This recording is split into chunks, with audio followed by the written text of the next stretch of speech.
لله نحمده ونستعينه ونستغفره ونؤمن به ونتوكل عليه ونعوذ بالله من شرور أنفسنا ومن سيئات أعمالنا من يهده الله فلا مضل له ومن يضلل فلا هادي له ونشهد أن لا إله إلا الله وحده لا شريك له ونشهد أن سيدنا وسندنا وحبيبنا ومولانا محمدا عبده ورسوله أما بعد قال الله تبارك وتعالى في القرآن المجيد والفرقان الحميد أعوذ بالله من الشيطان الرجيم بسم الله الرحمن الرحيم إنا أعطيناك الكوثر فصل لربك وانحر إن شانئك هو الأبتر.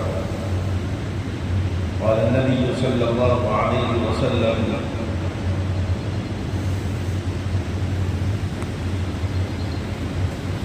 الدنيا كلها متاع خير متاع الدنيا المرأة الصالحة. صدق الله العظيم وصدق الله مولانا العظيم وصدق رسوله النبي الكريم. نحن على ذلك من الشاهدين والشاكرين والحمد لله رب العالمين. معزز بزرگوں اور عزیز ساتھیوں، اللہ رب العزت نے امت محمدیہ کو قربانی جیسی فضیلت عطا فرمائی. قربانی کس پر واجب ہے؟ جو صاحب نصاب ہے، جو صاحب حیثیت اور صاحب مالدار ہے. اللہ رب العزت نے قربانی کی فرضیت رکھی ہے. قربانی حضرت آدم علیہ السلام یعنی ابتدائی دور سے قربانی کا نظم اللہ تبارک و تعالیٰ نے پسند فرمایا ہے، قبول فرمایا ہے. ایک بات یاد رکھنا چاہیے کہ ہر امت میں اللہ رب العزت نے قربانی کا عمل رکھا ہے. اس کی شکلیں، اس کی صورتیں مختلف تھی، لیکن امت محمدیہ میں قربانی کا جو عمل ہے وہ عمل حضرت ابراہیم علیہ السلام کی سنت ہے. جو صاحب نصاب اور صاحب حیثیت ہے، اللہ تبارک و تعالیٰ نے اس پر واجب کر رکھا ہے، جس کو ہم عید الاضحیٰ کے موقع پر قربانی کرتے ہیں اپنے جانوروں کی. تو جس میں اللہ رب العزت فربا مال، جانور جو اگر بھیڑیا بکرا ہو تو 1 سال کا ہو اور بڑا جانور ہو تو 2 سال کے اوپر ہو، یہ قربانی کا جانور ہے. یہ اللہ رب العزت نے کیوں رکھا ہے؟ کیونکہ جو جانور کھانے والے ہیں، جو جانور حلال جانور ہے، ان کو کس طریقے سے استعمال کیا جائے، کس طریقے سے اپنی ضروریات کی تکمیل کے لیے ان کو لایا جائے، ان کو ذبح کیا جائے، ایک عملی نمونہ اللہ تبارک و تعالیٰ انسانوں کو دینا چاہتے ہیں،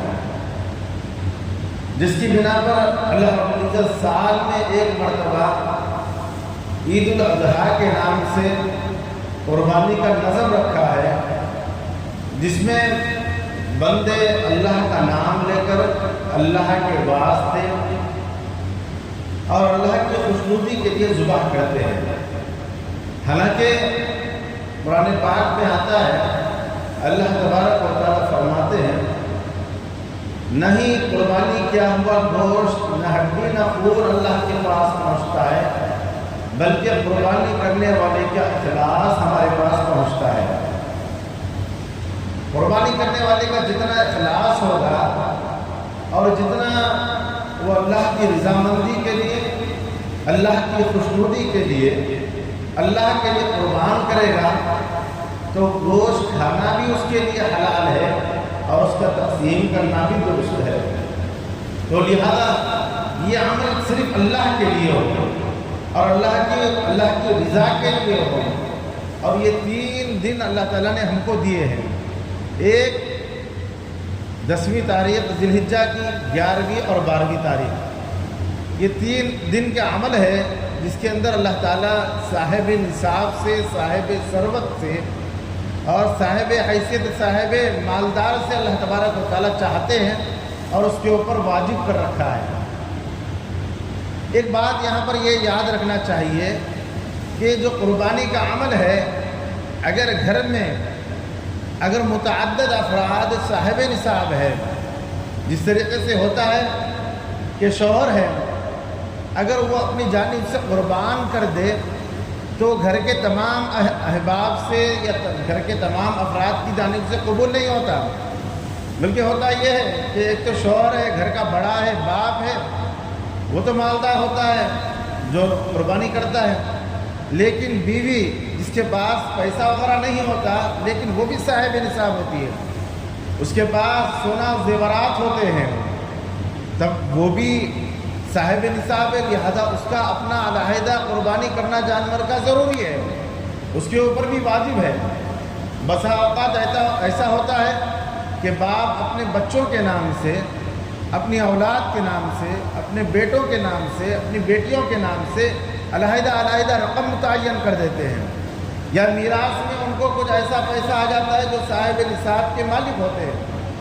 تو ان کا اپنی جانب سے علیحدہ قربانی کرنا یہ واجب ہے۔ کسی ایک فرد کا گھر کے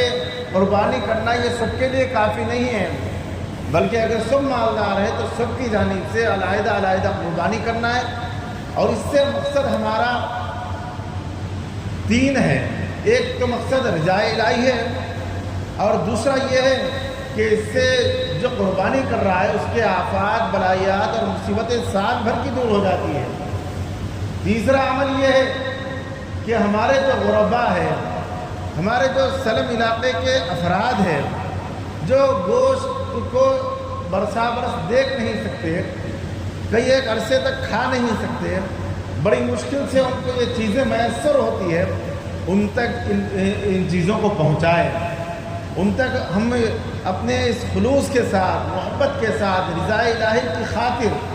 ہم اپنے حصے کے اندر سے ان جانوروں کے گوشت کو اپنے جو غریب غربا ہے ان تک پہنچائے، اپنے رشتہ داروں تک پہنچائے، اپنے متعلقین تک پہنچائے۔ اب ہوتا کیا ہے ہمارے یہاں، جب ہم قربانی کرتے ہیں تو ہم ان تک پہنچتے ہیں جو ہم سے تعلق رکھتے ہیں، یا ہم ان تک پہنچتے ہیں جس سے ہماری نسبت جڑی ہوئی ہے، ہمارا تعلق ہے، ان تک ہی پہنچاتے ہیں۔ وہ جس تک ہم قربانی پہنچا رہے ہیں، قربانی کا حصہ دے رہے ہیں، کچھ گوشت تقسیم کر رہے ہیں، ان احباب تک پہنچتا ہے جو صاحب ثروت ہے، جو روزانہ کے طور پر یا ہفتے کے طور پر وہ کھاتے رہتے ہیں، لیکن ہمارا خیال وہاں تک نہیں جاتا جو مستحق ہے، جو ضرورت مند ہے، جن تک ان چیزوں کا پہنچنا بڑا مشکل ہے، ہم ان تک پہنچ کر اس کو پہنچائیں۔ ہوتا کیا ہے، ہم اپنے متعلقین رشتہ داروں تک اپنا حصہ پہنچاتے ہیں اور وہ ان کا حصہ ہمارے پاس پہنچاتے ہیں۔ ایسا ہوتا ہے کہ تو میرا حاجی بغیر میں تیرا حاجی بغیر، تو میری عزت کر میں تیری عزت کروں گا،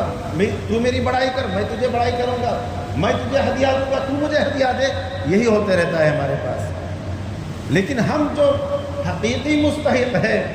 جو ضرورت مند ہے، ان تک ہماری رسائی نہیں ہوتی، کیونکہ ایک تو ہم مصروف ہو جاتے ہیں،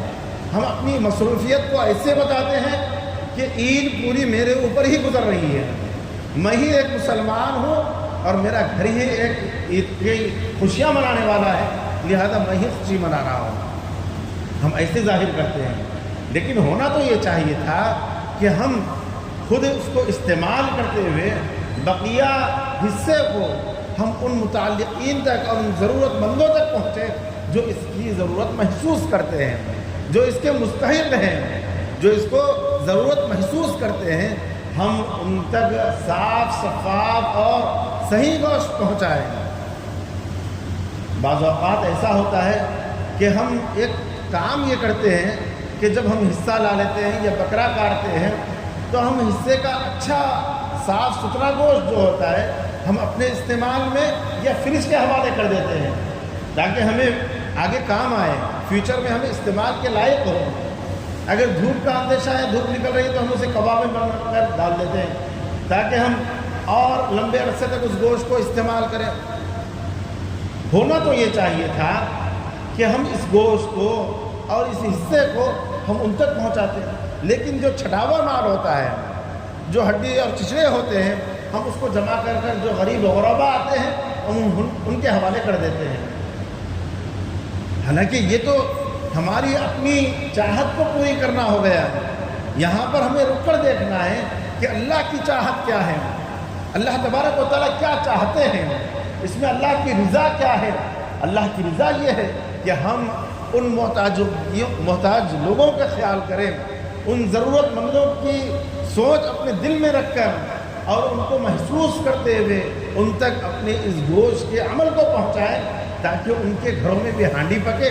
ان کے گھروں میں بھی عید بنے، وہ بھی سمجھے کہ عید ہمارے لیے بھی ہے،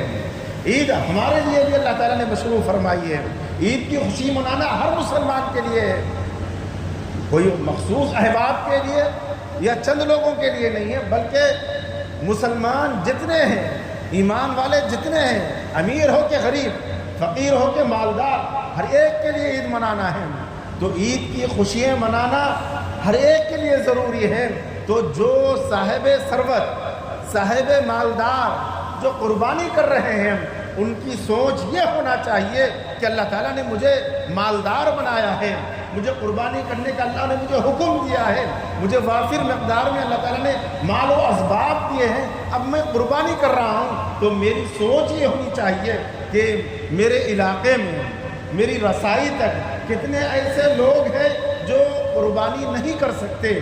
جو مالدار نہیں ہیں، جو غریب و غربا ہے، عید کے دن بھی اپنی ہنڈی نہیں پکا سکتے، ہم ان تک پہنچیں،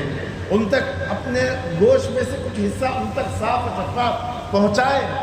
تاکہ وہ بھی اپنے عید کی خوشی منا سکے۔ تو عزیز ساتھیوں، یہ اللہ تعالیٰ نے جو مشروع فرمایا ہے، یہ امت محمدیہ پر حضرت ابراہیم علیہ السلام کی سنت کا وہ عمل جو اللہ تعالیٰ نے بہت مقبول اور قبول فرمایا ہے۔ وہ عمل کیا تھا؟ وہ عمل یہ تھا کہ گزشتہ بتایا گیا کہ ایک تو عمل یہ تھا کہ حضرت ابراہیم علیہ السلام سے 4 بڑے امتحانات لیے گئے، 4 بڑے امتحانات لیے گئے۔ سب سے پہلا امتحان نمرود کے پاس ایمان کی دعوت دینا۔ یہ اتنا بڑا کٹھن مرحلہ تھا کہ وہ لوگ بت پرستی کرنے والے تھے، وہ لوگ آگ کی پرستش کرنے والے تھے، وہ بتوں کو سجدہ کرنے والے تھے، نمرود کو خدا ماننے والے تھے، وہ لوگ ان کو سجدہ کیا کرتے تھے۔ نبی حضرت ابراہیم علیہ السلام جو اللہ کے خلیل ہے، اللہ تبارک و تعالیٰ نے اپنے خلیل کو، اپنے دوست کو اس آزمائش میں ڈالا کہ نمرود تک کلمہ پہنچائے، نمرود تک وحدہ لا شریک لہ کا ایمان ان تک پہنچائے۔ یہ پہنچانا کوئی عام بات نہیں تھی، بڑی مشکلوں اور بڑی کٹھن مسائل کا مرحلہ تھا، لیکن جب حضرت ابراہیم علیہ السلام جب ایمان کی دولت ان تک پہنچائی تو وہ لوگ بکھر گئے، وہ لوگ منتشر ہو گئے، وہ لوگ حضرت ابراہیم علیہ السلام کے جانی دشمن بن گئے، اور وہ یہ فیصلہ کیے کہ اب حضرت ابراہیم کو آگ میں ڈال دیا جائے۔ تو اتنی بڑی آگ بنائی گئی کہ اندازہ نہیں لگایا جا سکتا کہ اگر اس کے پاس سے چڑیا گزرتی تو بھن کر اس کے اندر گر جاتی ہے۔ ایک چڑیا اپنا حق ادا کرنے کے لیے اپنی چونچ میں پانی لے جا رہی ہے، تو کسی نے پوچھا کہ تو کیا کر رہی ہے؟ اس نے کہا کہ میں آگ بجھانے جا رہی ہوں۔ تو اللہ نے اس کو گویائی دی کہ تیری آگ سے، تیرے چلو بھر پانی سے کیا ہوگا؟ اس نے کہا میری قدرت میں، میری طاقت میں جو کام تھا میں وہ کر رہی ہوں کہ کل قیامت کے دن یہ بات آئے اور اس فہرست میں نام آئے کہ ابراہیم خلیل جو اللہ کا دوست ہے،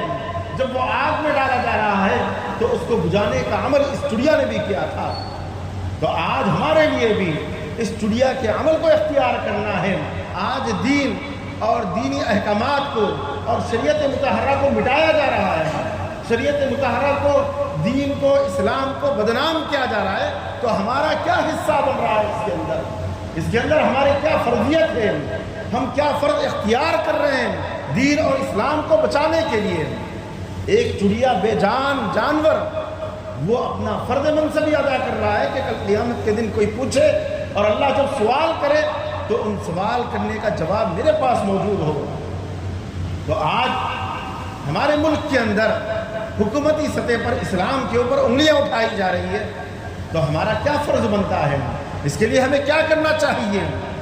وہ عمل کرنا چاہیے جو ہمارے اکابرین، اللہ والے اور بزرگان دین اور مسلم پرسنل اللہ بورڈ کے جو اکابرین ہیں، جو ہدایات دے رہے ہیں، ہم اس کو فالو کر کے اس پر عمل کرنے کی کوشش کریں۔ جب حضرت ابراہیم علیہ السلام کو اس آگ میں ڈالا گیا تو اللہ تبارک و تعالیٰ نے آگ کو حکم دیا،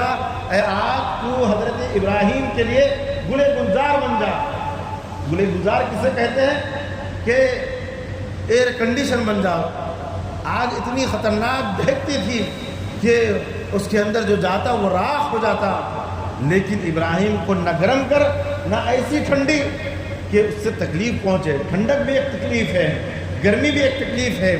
ایسی نہ گرمی نہ ایسی نہ ٹھنڈی کہ جس سے تکلیف پہنچے، بلکہ گلے گلزار ہو جائے، ایئر کنڈیشن ہو جائے۔ تو اللہ تعالیٰ نے جب آگ کو حکم دیا تو حضرت ابراہیم اس کے اندر محفوظ رہے۔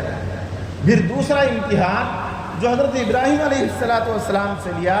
وہ قربانی کا عمل تھا۔ وہ عمل کیا تھا؟ وہ عمل یہ تھا کہ 90 سال کی عمر کے بعد حضرت ابراہیم علیہ السلام کو حضرت اسماعیل پیدا ہوئے، تو اللہ نے حکم فرمایا کہ اسماعیل جو تمہاری بڑی امید کے بعد، بڑے عرصے کے بعد، بڑی دعاؤں کے بعد جو پیدا ہوئے ہیں، ان کو اس بیابان جنگل میں جس کو کعبۃ اللہ کہا جاتا ہے آج، جس کو مکہ مکرمہ کہا جاتا ہے، وہاں کوئی آبادی نہیں تھی، کوئی علاقہ نہیں تھا، حالانکہ کعبۃ اللہ کا جو نشان ہے اور کعبۃ اللہ کی جو عمارت ہے وہ اس مقام پر بنی ہے جب حضرت آدم علیہ السلام جو سب سے پہلے دنیا کا سفر کیے تو وہ وہاں پر پہنچے جو کعبۃ اللہ آج موجود ہے۔ تو وہ عمارت، وہ جگہ اس زمانے سے موجود ہے، لیکن عرصہ گزرنے کی وجہ سے وہ مٹ گیا تھا، طوفان آندھی بارہ کی وجہ سے اس کی نشانات ختم ہو چکے تھے، وہاں پر صرف جنگل ہی جنگل تھا۔ تو اللہ کا حکم تھا کہ اسماعیل اور ہاجرہ کو وہاں پر اس جگہ چھوڑا ہو۔ تو اللہ کا حکم تھا، حضرت ابراہیم علیہ السلام اس حکم کی تعمیل کرتے ہوئے اس مقام پر جہاں خواب میں بتایا گیا، اللہ نے حکم دیا اس مقام پر چھوڑ کر آئے۔ حضرت ہاجرہ نے کہا، اے ابراہیم علیہ السلام، ہمیں اس بیابان جنگل میں کیوں چھوڑا رہے ہیں؟ یہ معصوم سا بچہ ہے، دودھ پینے والا بچہ ہے، یہاں کوئی زندگی گزارنے کے کوئی آثار موجود نہیں ہیں، آپ اس بیابان جنگل میں ہمیں چھوڑ جا رہے ہیں، کیا وجہ ہے؟ تو بات کرنے کا بھی حکم نہیں تھا۔ تو حضرت ہاجرہ خود کہی، کیا اللہ کا حکم ہے؟ تو صرف اس اشارے میں کہا، سر ہلا کر، ہاں اللہ نے مجھے حکم دیا کہ آپ لوگوں کو یہاں چھوڑنے کا۔ یہ دوسرا اور کٹھن مرحلہ تھا جس سے اللہ تعالیٰ نے بڑی عمر کے اندر حضرت ابراہیم کو اولاد نصیب فرمائی اور اس کی ایسی محبت عطا فرمائی کہ وہ بہت چاہتے تھے حضرت اسماعیل کو اور اپنی بیوی حضرت ہاجرہ کو۔ ایسے محبت کرنے والے اشخاص کو اللہ تعالیٰ نے حکم دیا کہ ان کو چھوڑ آؤ۔ جب چھوڑ آئے پھر اللہ تعالیٰ نے ایک عرصے کے بعد، اس کا ایک بڑا مرحلہ ہے، لمبا واقعہ ہے، کیسے حالات گزرے، پھر حضرت ہاجرہ اور حضرت اسماعیل کیسے وہاں باحیات رہے، زمزم کا کنواں جب وجود میں آیا وہ کیسے وجود میں آیا ہم سب جانتے ہیں۔ یہ اللہ تعالیٰ نے حضرت ابراہیم کا امتحان لینا چاہ رہے تھے، کیونکہ اللہ تعالیٰ حضرت ابراہیم علیہ السلام کی نسل میں نبی رحمت صلی اللہ علیہ وسلم کا وجود بخشنا تھا، تو وہ امتحانات لے رہے تھے۔ تو ایسا کٹھن امتحان اللہ تعالیٰ نے لیا اور حضرت ابراہیم کامیاب رہے۔ پھر تیسرا امتحان جو اللہ تعالیٰ نے حضرت ابراہیم علیہ السلام سے لیا وہ یہ لیا کہ جب حضرت ہاجرہ اور حضرت اسماعیل جب ایک جگہ جمع ہو گئے اور حضرت ابراہیم آ گئے تو اللہ تعالیٰ نے حکم فرمایا کہ اے ابراہیم اسماعیل کو ذبح کر دو۔ اے ابراہیم تم جو اس بچے سے محبت کر رہے ہو اس بچے کی محبت غالب ہے یا میری محبت غالب ہے، اس کے دیکھنا ہے۔ تو حضرت ابراہیم علیہ السلام نے کہا اے باری تعالیٰ آپ کی محبت میرے پاس ہے، آپ کی محبت میرے دل میں غالب ہے، بچے کی محبت اتنی نہیں ہے۔ تو اللہ کے حکم سے حضرت ابراہیم علیہ السلام نے اپنے بچے کو ذبح فرمانے کی تمام چیزیں بندوبست فرمائی۔ تو اللہ تعالیٰ نے حضرت اسماعیل کو ایک بات ان کے دل میں ڈالی، کہا ابا جان آپ مجھے ذبح کر رہے ہیں، کہیں آپ کی محبت میرے دل میں، آپ کے دل میں نہ آ جائے اور آپ کی محبت میرے دل میں نہ آ جائے، لہذا آپ اپنے آنکھوں پر پٹی باندھ لیں۔ تو بیٹے نے کہا تو باپ نے اپنے آنکھوں پر پٹی باندھی اور ذبح کیے، تو اللہ تعالیٰ نے بچے کی جگہ جنت سے دمبا بھیجا اور وہ قربان ہوا، اور حضرت ابراہیم علیہ السلام محسوس کیے کہ خون جا رہا ہے، گرم گرم ہاتھ کو لگا ہے، تو کہا کہ اب تو ذبح ہو گیا۔